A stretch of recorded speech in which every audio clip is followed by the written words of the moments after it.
The screen was showing Jing, who activated his power and prepared to attack. In the room were Jing Zuenji and Ling Qiu. They were somewhat surprised to see that Jing had the Sovereign of Electricity class at a hidden level. Jing Zuenji's attention, as he floated, was fixed on the screen. He was impressed since Jing Chen was becoming more and more remarkable. With his own potential combined with the 9 miasma wings, perhaps in the future, he would be able to enter the golden list of the 10,000 races. Ling Qiu's eyes were shining calmly. With a smile, he mentioned that aside from Jing Chen, his grandson Jing Washuang also had potential, and according to him, Liu Shan and Dan Lishuang had also shown an acceptable performance. He put his hand over his face, closed his eyes, began to imagine his granddaughter Zuenyu, and could not help but feel disappointed since she was the leader of her team and instead of making use of the time, she had been wasting it. Jing Zuenji placed his hand on his shoulder and with a kind smile reassured him by saying that many geniuses were disoriented so he did not have to worry. Shi Zuenyu's father's eyes filled with rage. He turned to Jiyu Caxon and with a furious expression asked why he had hidden that his disciple also had the profession of electricity. Jiyu Caxon also got angry, but he remained silent. He couldn't believe that Jing had hidden from him that he had obtained a new class.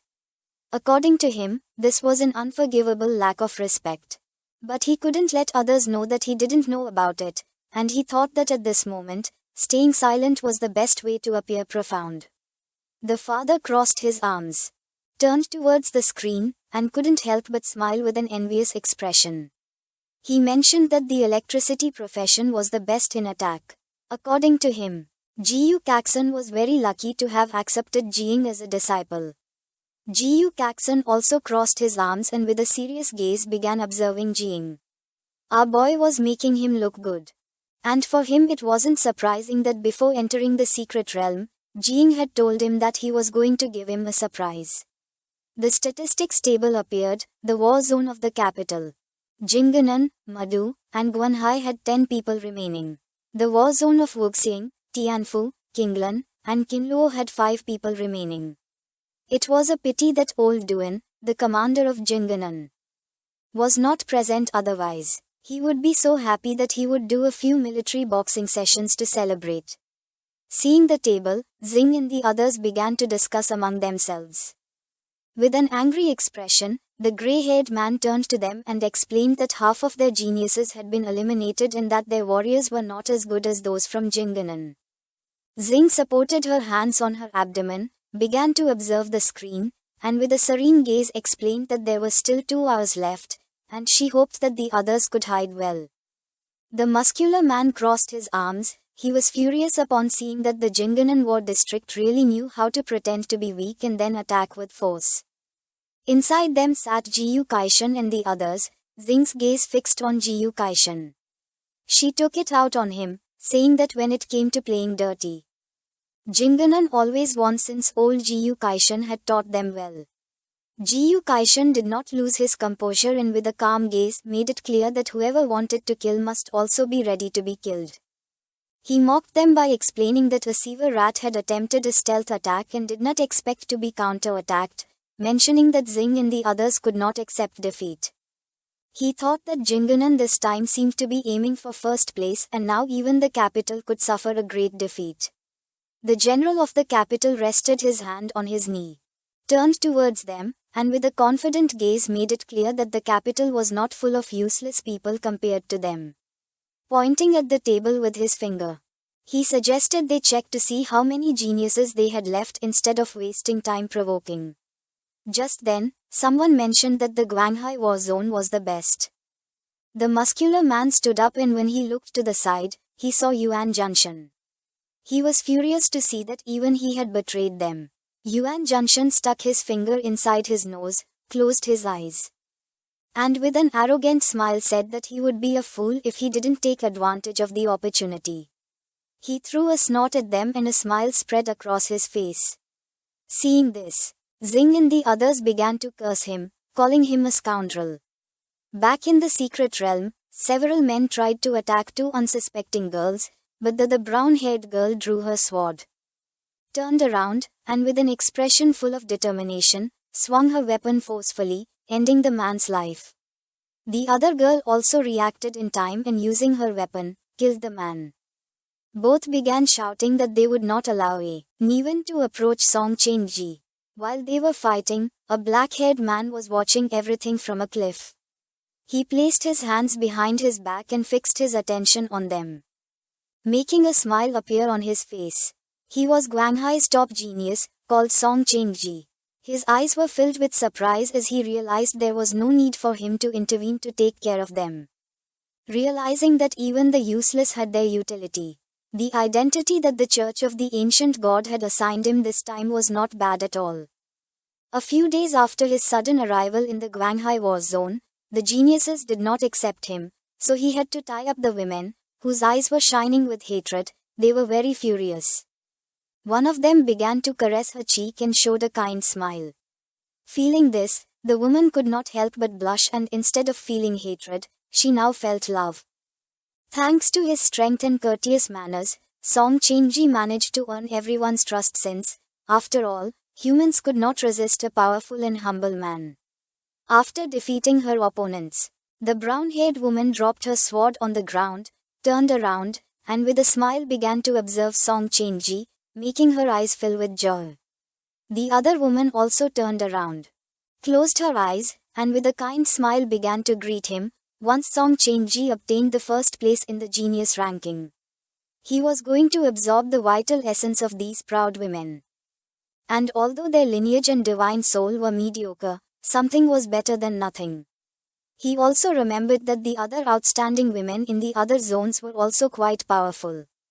They turned towards him and explained that they had finished off the enemies, and that the area of the secret realm was beginning to shrink. Finding where to go now, with a calm demeanor, he decided to first get rid of Madhu's war zone to be safer. They accepted without hesitation. Not far away there was an area that looked like a city. It was a ruined city located in the central area of the secret realm, surrounded by mountains, a truly dangerous terrain, and the only way to enter was by using the bridge. Ying Zan was the leader of the team of geniuses from the capital. With a calm gaze, he turned towards the others and decided to block the bridge. They were going to wait hidden like a hunter awaited its prey. His eyes filled with determination, he made it clear that this year they were going to eliminate the other 7 teams. He wanted the geniuses from the capital to occupy the ranking of the top 10 geniuses. Upon hearing this, everyone was filled with enthusiasm, raised their fists, and started shouting. The statistics board appeared in front of him. The war zone of capital, Jiangding, Madhu, and Guanghai had 10 people, while the war zone of Wuxing, Tianfu, Qinglan, and Qinliu had already lost their teams. Ying Zan clenched his fist and his gaze fixed on the system window. He could not believe that 4 teams had already been eliminated. He was somewhat surprised to see that the other teams had not suffered any casualties. He did not know who besides him had this ability. Questioning whether they were the geniuses of Jiangding or Madhu, he extended his hand to one side, and while his eyes were shining, he summoned his dragons. With an excited smile, he decided to change plans since winning effortlessly was very boring. He no longer wanted to wait and gave the order to his team to come with him to the front to search for and face the other teams. At the same time, somewhere else in the secret realm, there was Zai Kunyu's team. One of the men extended his hands and, with a confused expression, asked how 4 teams had been eliminated in less than half an hour. They had barely found the right path and already the circle had begun to close. With an angry expression, He Wei turned to them and made it clear that the captain had guided them on the right path. Zai Kunyu's eyes widened with seriousness. She turned to them and, with a serene gaze, gave them the order to stop talking and keep walking. Her expression changed and her eyes began to shine with sadness. She wanted to show off in front of Jiang Chen, but in the end, she hadn't had the opportunity to do so. She remembered that the 4 war zones that had been eliminated used to attack the capital together. This year it was likely that they had also been eliminated by the capital. She felt relieved since luckily, The Jinganan team was still complete, and it was very likely that they had not yet entered combat, just like her team. While she was deep in thought, birds flew out of their nests. Her attention fixed on them, she knew something was not right. She drew her bow, put her hand in front of the others, started looking at the sky, and with a serious gaze gave her team the order to stop and be on guard if someone wanted to attack them. She asked the attackers to show themselves. Everyone remained, watching in silence, not knowing what was happening. At that moment, Song Chengji emerged from the portal and his gaze fixed on her, his eyes filled with confidence. And he mentioned that he knew Zai Zuan had the divine level profession called Ye God Sun Extinguisher, along with the divine weapon called Extreme Flame Bow. The members of his team also emerged from the portal. They began to stare at Zai Zuan and the others in silence. Song Chengji appeared above the cliff and explained that it was no wonder she was second on the Great Zia Genius list. For him, it was a pity to have to face her, since if it had been elsewhere, he would have shown compassion. But in this battle for the genius ranking list, he had no choice but to finish her off. Zai Zuan started staring at him with a furious gaze and told him to go to hell.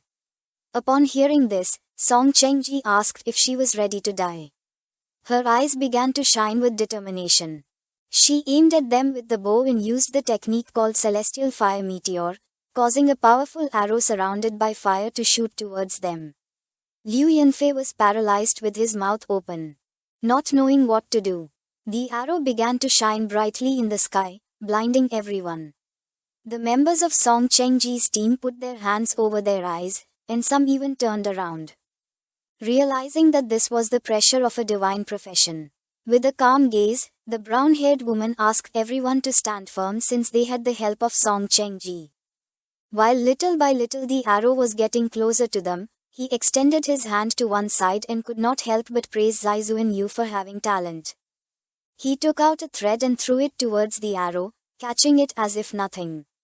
For him it was a pity, since Zai Zuan had run into him. She was in shock upon seeing that her arrow had been caught by a fine thread. Song Chengji caught the arrow and used his power, making blue energy appear around it. He began to observe the arrow and with a smile decided to be courteous and let her die, knowing the truth, revealing that he had 2 divine level professions. With the profession with which he had caught the arrow, it was called Celestial Weaver of Stars. His eyes began to shine with malice. He started staring at her intently and with a smile revealed that his second profession was called Divine Shadow of the Great Ju Tian. He used his power, making a copy of his body emerge. In the blink of an eye, hundreds of copies of Song Chengji appeared in the area, surrounding them on all sides. He said that although these 2 divine-level professions separately could not compare to her profession, being under the control of a single person, they had a terrifying power. The members of Zai Zuan's team were in shock upon seeing that he had 2 professions. One of the men was paralyzed with fear, as he did not expect Song Chengji to have this ace up his sleeve. She grabbed one of the arrows she had on her back, started staring intently at Song Chengji, and caught Zai Song's attention, who was from the perceptive class. She asked if he had found the main body. Zai Song extended his hand towards him and with a gaze full of fear, he used his powers and revealed that all the clones had anchor points. And the main body could transfer to any anchor point at any time, which meant that each clone could be the main body. The people from the Guanghai war zone were cunning. They didn't know why they weren't going to attack the capital with these kinds of dirty tricks instead of attacking them. Zai Zuan did not lose her composure, and with a determined gaze, she gave the order to her team to follow the previous plan. If they could fight, then they had to do it, and if not, then they had to look for an opportunity to break through. Upon hearing this, everyone drew their swords and surrounded Zai Zuan. Song Chengji was confused to see this. She used the technique called Scorching Sun above and then the technique called Golden Crow's Fire Rain.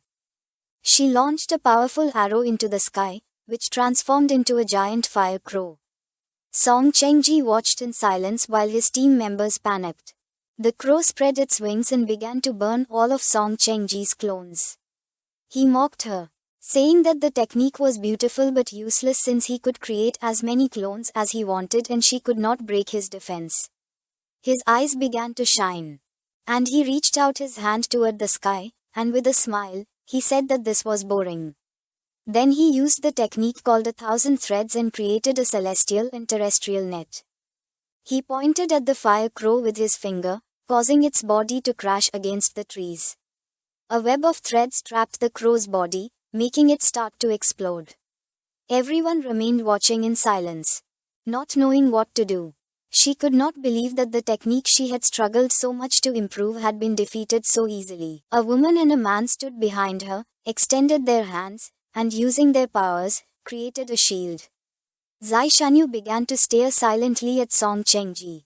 And they revealed that the net was still shrinking, and he wanted to trap them to death. She raised the bow and ordered everyone to use their ultimate abilities to resist. Everyone obeyed and summoned a shield. She used the ability called Extreme Flame, making a giant bow appear in the sky. She asked everyone to take advantage of this moment to find a way to break through from above. An explosion occurred in the place. Jiang and his team were near the area. Upon feeling the explosion, he could not avoid wondering if it was Shanyu and the others. The man who was by his side became curious and asked if there was any problem. Our boy knew that they had gotten into big trouble. His eyes began to shine with fear. He revealed that he was going to go rescue the magic city, giving everyone the order to follow him. This is the end of the video. If you guys want to see the next part, so subscribe to our channel, share the video, and like.